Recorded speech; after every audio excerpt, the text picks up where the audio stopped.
My girlfriend, Emily, talks in her sleep. At first, I thought it was adorable and hilarious to tell her about the weird things she'd say. It was harmless stuff like, "The sky is folding," or "We need to raise the ground." The next day, we'd laugh about it and try to figure out if she remembered her dreams. But she never did. To this day, I still wonder what she meant by "we need to raise the ground." For some context, we've got a nightly routine. We start off cuddling, but it never lasts because it gets too hot. Eventually, we're both lying on our sides, back to back. She always falls asleep before I do, so I'm the one who gets to hear the full range of her nighttime ramblings. Honestly, in the beginning, I was eager to hear what she'd say. It was funny to share her sleep talk stories with her and our friends. But now, I'd rather she didn't talk at all. After last night, I'm not sure I'll ever sleep the same again. It started around 11 p.m. Emily was already asleep, and I was still up reading in bed. We were lying back to back, and I heard her mumble something under her breath. I couldn't make out what she said, so I leaned over my book to take a look at her face. She was sound asleep. I shrugged it off, went back to my book, and eventually dozed off myself. The next thing I know, I'm jolted awake by Emily talking loudly. I open my eyes, and somehow, during the night, we've turned to face each other. Her face is just inches from mine. Her eyes are wide open, staring straight at me. But it's not the kind of look you'd expect. Her eyes seem empty, like she's looking right through me. And those eyes, man, they were stretched open as wide as they could go. The same eyes I fell in love with now scared the hell out of me. My heart was pounding like crazy, running on pure adrenaline. I threw off the covers and jumped out of bed. Her head didn't move, but her eyes followed me, like one of those creepy paintings. For a second, I convinced myself that maybe my book light had woken her up and she was just annoyed. Maybe what I heard earlier was her asking me to turn it off. But standing there, looking at her, I could tell something was wrong. Her body stayed completely still, but her eyes started darting around, from me to the walls to the door and then the ceiling. Hesitantly, I asked, "Are you all right?" No answer. Her eyes snapped back to mine, locking in like a missile. Her breathing didn't change. It was that steady, slow rhythm of someone fast asleep. Then, out of nowhere, she said, in this low, raspy voice I didn't recognize, "Come back to bed, dearie." She's never called me dearie before. We've got our little pet names. Pumpkin, Baby, Cupcake, but dearie? That's something my grandma would say.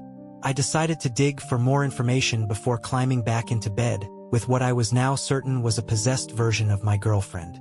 "Sweetie, are you awake?" I asked. No response.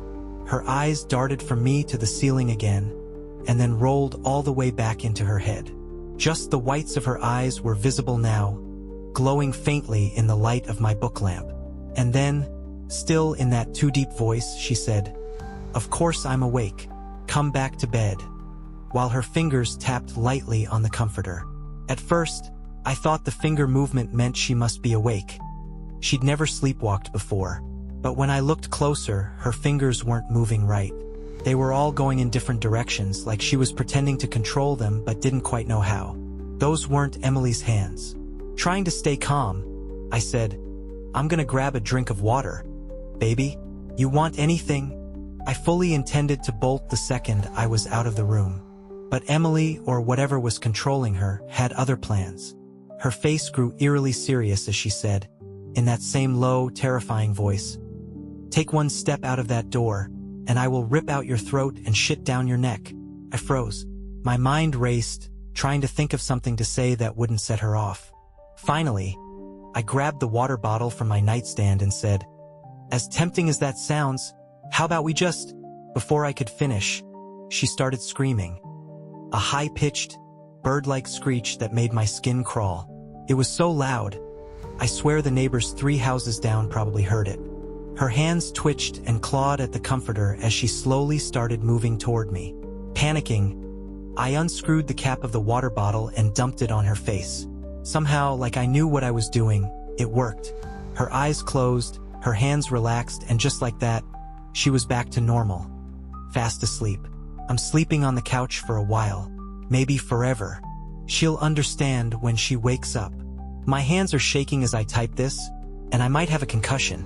So bear with me if there are any typos or if this update's a little short. It's the morning after what I can only describe as my usually sweet and gentle girlfriend, Sarah, being taken over by some malevolent force while she slept. I've been distant with her all morning, so she knows something's up. But how do I even begin to tell her what happened? How do I say, "Hey honey, last night you tried to rip out my throat and, well, I'm exhausted. I didn't sleep at all. Instead, I spent most of the night in the living room with every light in the house on, clutching a water bottle like it was my lifeline.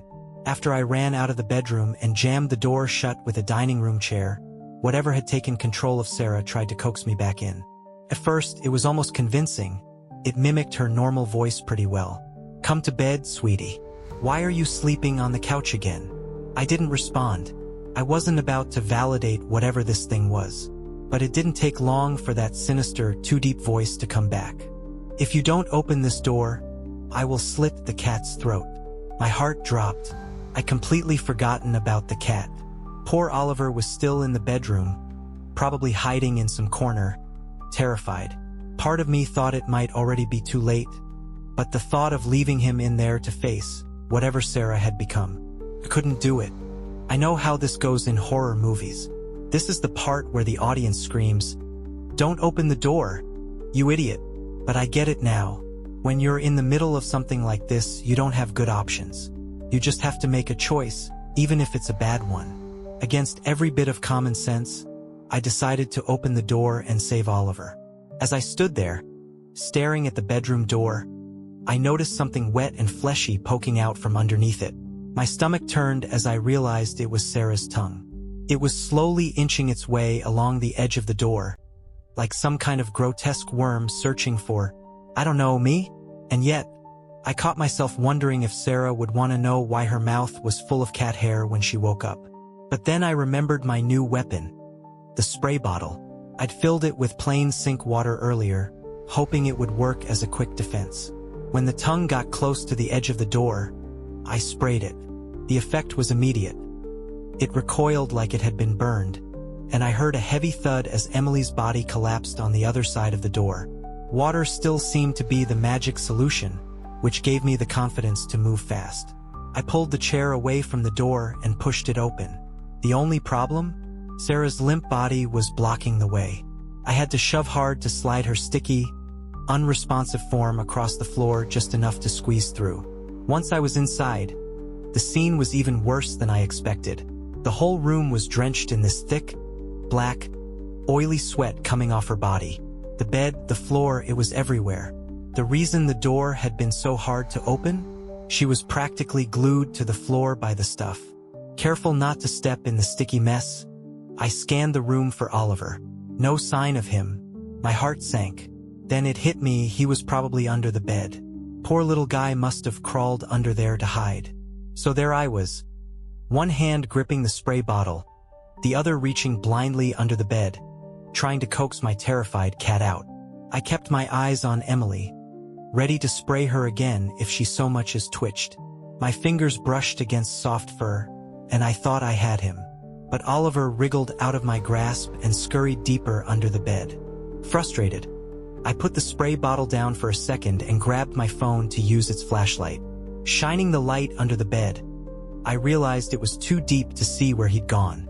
I was gonna have to crawl under there to get him. I've got to crawl around to the other side of the bed to grab Oliver. As I pull my head back out from under the bed, though, I realize my fatal mistake. Sarah's awake. She's standing over me, towering like a shadowy figure straight out of a nightmare. I'm lying flat on the floor, completely vulnerable. My phone flashlight catches her face, and from this angle, her teeth look sharper, almost predatory.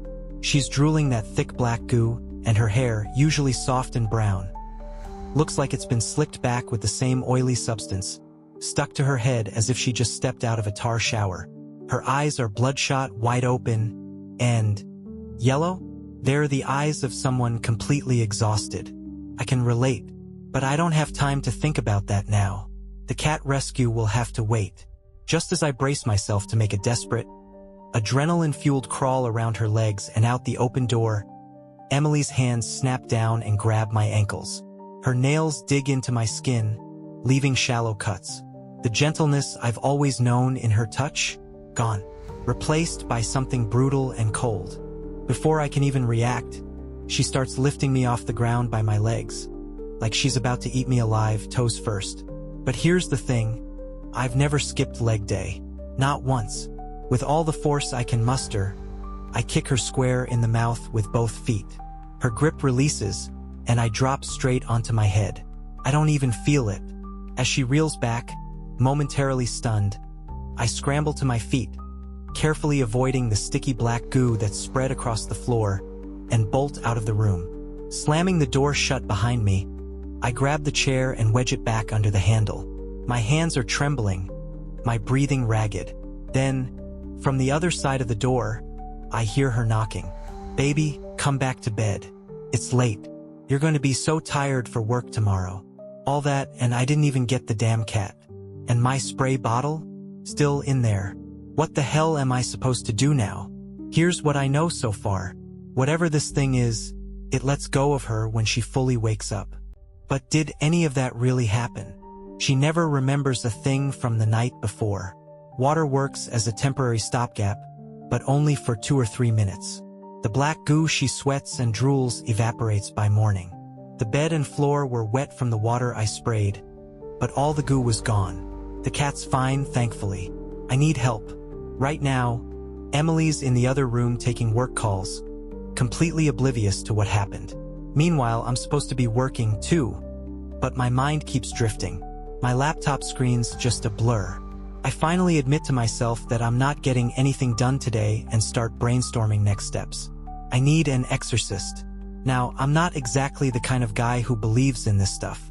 I've always rolled my eyes at the idea.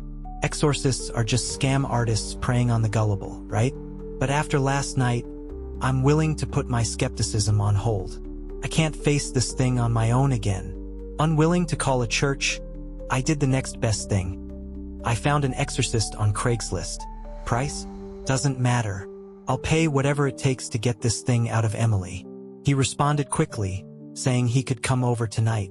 His one condition: Sarah cannot find out what we're doing. If she does and can't fall asleep, he won't give me a refund. Honestly, I wasn't thrilled about giving some Craigslist guy my address, but what choice do I have? The rest of the day crawled by. I felt sick to my stomach, anxious over every little thing. Every time Sarah spoke, I jumped. I couldn't even look her in the eye without imagining that eerie yellow tint staring back at me. Around lunchtime, I heard her humming in the kitchen, completely carefree. It hit me then. She really has no idea. I watched her slice vegetables with a kitchen knife, and for a second, I was convinced I wouldn't survive the day. Finally, the workday ended. I don't know how, but I managed to act normal all evening. Call it the performance of a lifetime. When bedtime rolled around, I had no choice but to get into bed with her, just like the exorcist instructed. I made sure Oliver was safe and cozy in the living room first, though. We were reading side by side when she leaned over, kissed me goodnight, and turned off her bedside lamp. My lamp? That's staying on, thank you very much. Lying there, my body was tense, every muscle ready to spring into action. I just had to wait until she fell asleep before slipping out. But then she raised her head and looked at me. "Why is your heart beating so fast?" she asked. Thinking quickly, I said, "Just freaked myself out with my book, is all. Maybe reading horror before bed isn't the best idea." Thankfully, she laughed at my obsession with the macabre and rested her head back on the pillow. I started counting down from 3 minutes, 180 Mississippis. She must have been close to asleep because she didn't protest when I got up. Quietly, I slid the chair into place to lock the door and waited. "Where are you, pumpkin? Can't you sleep?" It sounded so much like Emily's voice that for a moment, I was certain I'd imagined the whole thing. Still, I decided to play it safe and not respond. Again, she called out, "It's cold without you, baby. Come back to bed. I'm sure it's cold as hell wherever that thing comes from." I wasn't opening that door. Then I heard, "There's someone coming up the driveway. It's late. Don't let them in." I stood up and headed for the front door. Outside, in the dim porch light, stood a tall man dressed in traditional priest garb. He looked like Ethan Hawke from First Reformed, but with tattoos sneaking out from beneath his cuffs. Pretty much exactly what you'd expect from a Craigslist exorcist. There wasn't much time for introductions because we heard a scraping sound coming from the bedroom. I glanced at the priest, trying to gauge if he actually knew what he was doing. His face stayed calm, giving me some hope he wasn't just playing dress-up for a quick buck. Standing outside the bedroom door now, he whispered his plan to me, holding up a Bible and a small jar of holy water. I decided not to mention that sink water seemed to work just fine. I put my hands on the chair, ready to move it, but then I heard the scraping again. This time, I realized the sound wasn't coming from the bedroom. It came from the living room.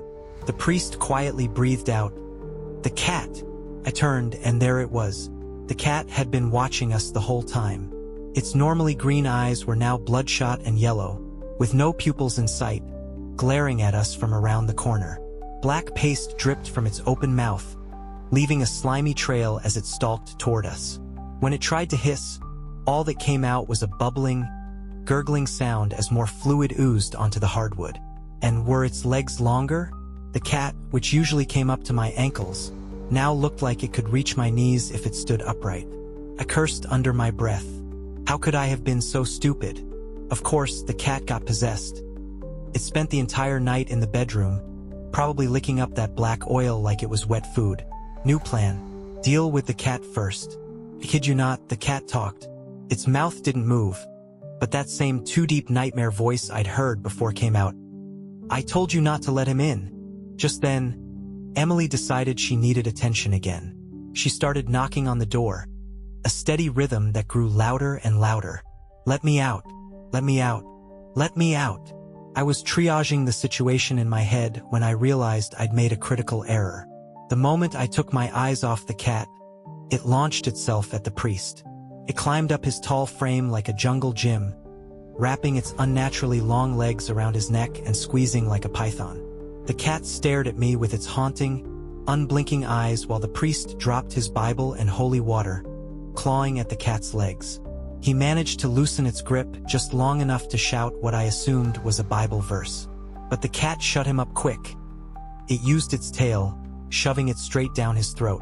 Coughing and choking, the priest couldn't escape the thing's impossible hold. It was my turn to act.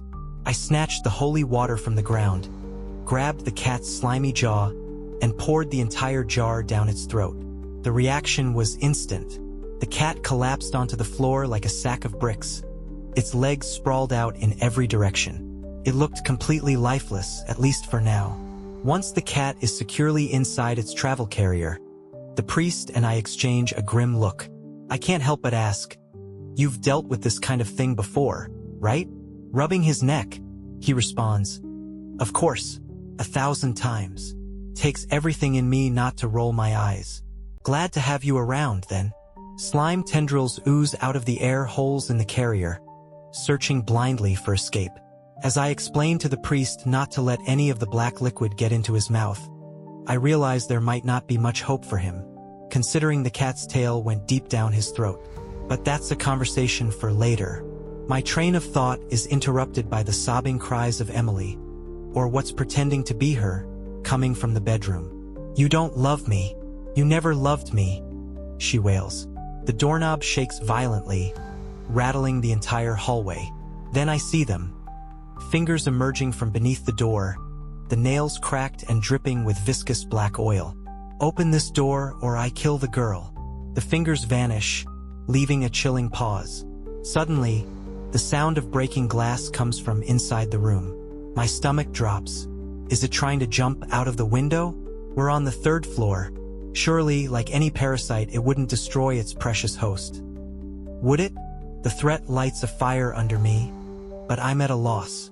We dumped holy water down the cat's throat, yet it still turned into a grotesque abomination straight out of the thing. I half expect one of its squirming legs to detach, grow an eyeball, and scuttle into the vent. Meanwhile, Emily, or whatever's inside her, is wreaking havoc in the other room. Still recovering from being choked by my possessed cat, The priest manages to wheeze.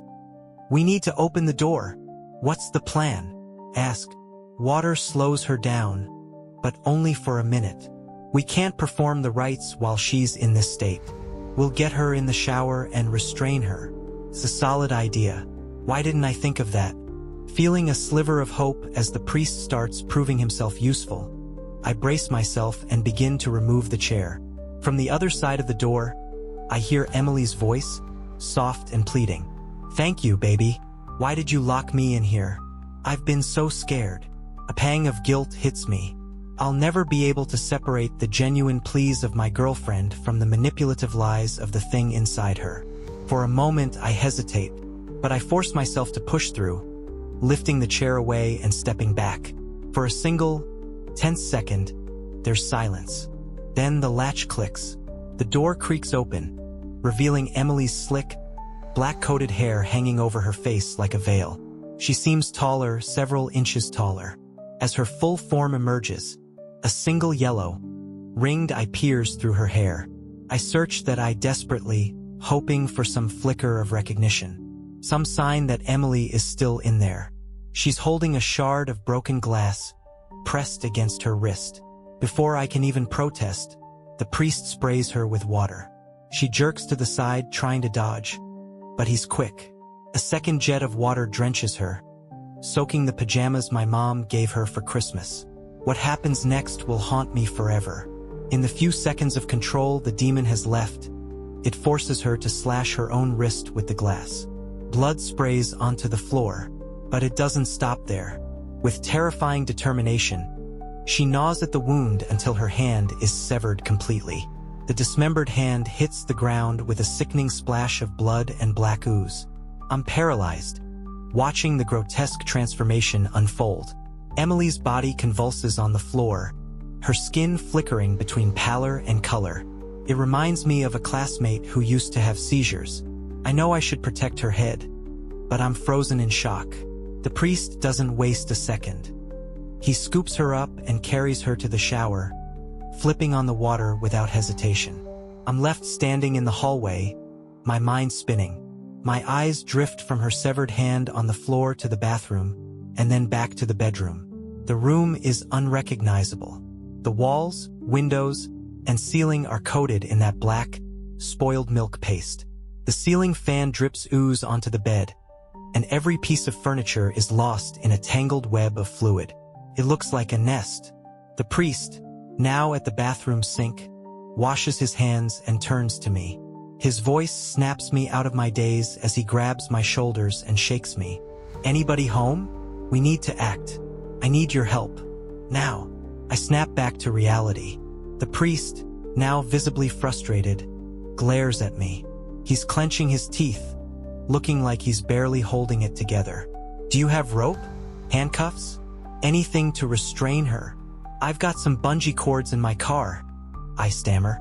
I'll grab them." I sprint down the stairs, taking 3 at a time, and snatch my keys off the hook. The trunk of my car is a mess, but I find the cords buried beneath a pile of old gym bags. Heart pounding, I rush back upstairs. When I get back, the priest has torn apart the bathroom cabinet, scattering gauze, bandages, and everything else we had. He's pressing a wad of towels against Emily's arm to stop the bleeding. "Here," I say, handing him the cords. Together, we tie one tightly as a makeshift tourniquet to slow the blood flow. Then, we carry her limp body to the bed and bind her to the frame, both legs and her remaining arm. Her head hangs forward, lifeless. I feel like I should be doing something, but all I can do is wonder how long it'll take before she turns back into that thing. Then she stirs. Her eyes flutter open, and for a moment, she looks at me, disoriented and scared. A second later, the pain hits, and she begins to sob uncontrollably. "It's okay, baby. It's okay," I whisper, sitting beside her. My voice cracks as I try to sound comforting. "I know this is bad. Believe me, we're working on it." The lump in my throat nearly chokes me as I lean down, kissing her forehead over and over. It's impossible to reassure her. The pain she's in, I almost wish the monster would take over again, just to spare her from this. Thankfully, She passes out. But the relief doesn't last. I see it happen, the hollow look creeping back into her eyes. Her brown irises fade to a sickly, opaque yellow. Even as tears and blood streak her face, her lips twist into that same sinister smile. "It is over," she says, her voice deep and mocking. "You have failed. Amen." The words hang in the air like a death sentence. How could this thing think it's won? It's tied down, barely able to move. Yet there's a confidence in its tone, like it knows something we don't. Movement in the corner of my eye snaps me out of my thoughts. I turn to see her severed hand scuttling across the floor like a spider, leaving a trail of black sludge behind it.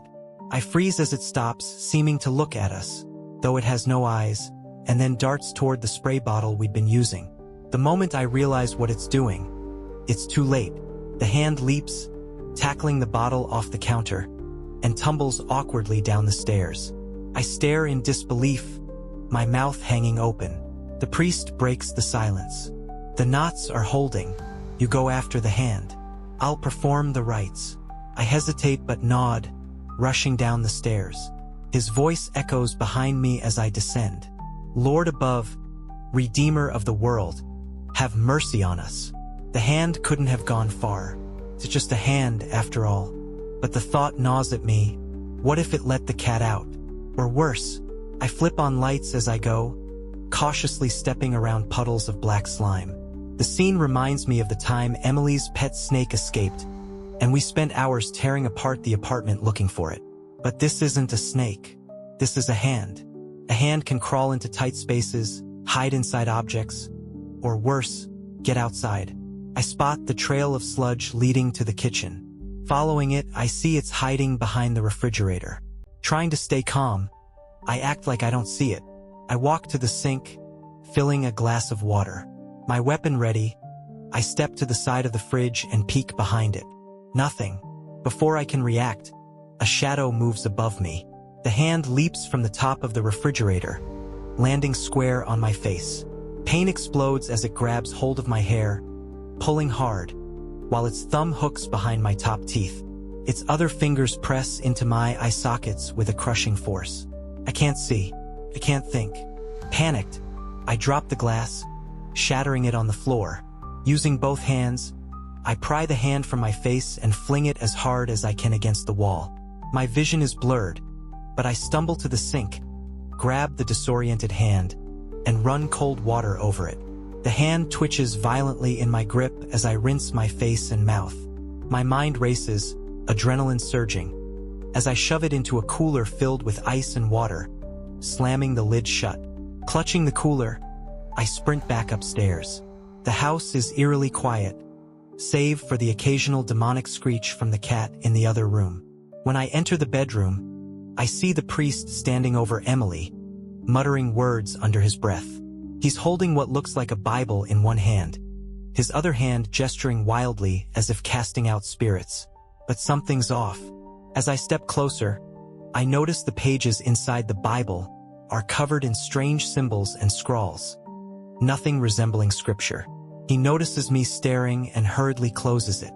"The demon is gone," he says firmly. "She's free."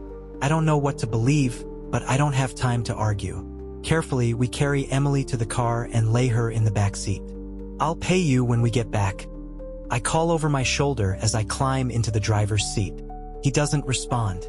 As I buckle my seatbelt, my eyes catch a tattoo on his arm, a symbol eerily similar to one I'd seen in that false Bible.